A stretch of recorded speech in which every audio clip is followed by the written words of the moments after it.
ايه مالك؟ وانت مالك؟ مبلولين؟ طبعا ما احنا قلعنا الحفاضه. قاعده رقم 22، نقلع الحفاضه ونلبس الملابس الداخليه او نلبس البانتي.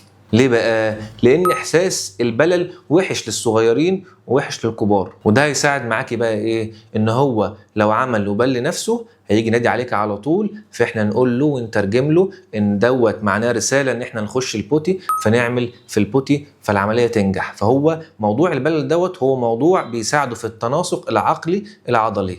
اتبل قال لبابا وماما، احنا قلنا له يستجيب الاستجابه الصحيحه ازاي؟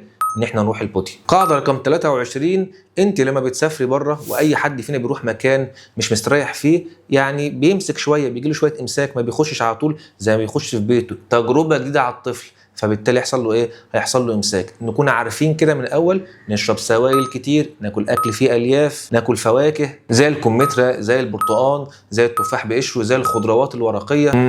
طب حصل اللي احنا كنا خايفين منه، حصل امساك. قاعده رقم 24، لو حصل امساك خلي بالكو ان الامساك بيعمل وجع، والوجع يعمل امساك، والامساك يعمل وجع، والوجع يعمل شرخ، والشرخ يعمل وجع، والوجع يعمل امساك، والامساك يعمل شرخ ووجع، وهنقعد في القصه دي مش هنطلع منها. لو سمحت نكون عاملين حساب كده خلاص. ولو حصل امساك انا بقول لك اهو، انا مش مع ان احنا نروح ناخد ملين من الدكتور، لا، لو حصل امساك ممكن نوقف خالص العمليه دي ونرجع بعدها بشويه، يكون الطفل احسن، ونكون احنا دخلنا اكل كويس وملين طبيعي. قاعده رقم 25، لو حصل اي مضاعفات بعد اذنك والله ما اخر الدنيا، نوقف خالص عمليه البوتي تريننج ونبتدي كمان اسبوعين، كمان شهر، كمان شهرين. مضاعفات زي ايه؟ زي امساك شديد، مش عايزين نخش في امساك وظيفي، زي شرخ شرجي، زي ان الطفل عنيد جدا، او ضربتيه او زعقتي له جامد، او تعرض لصدمه،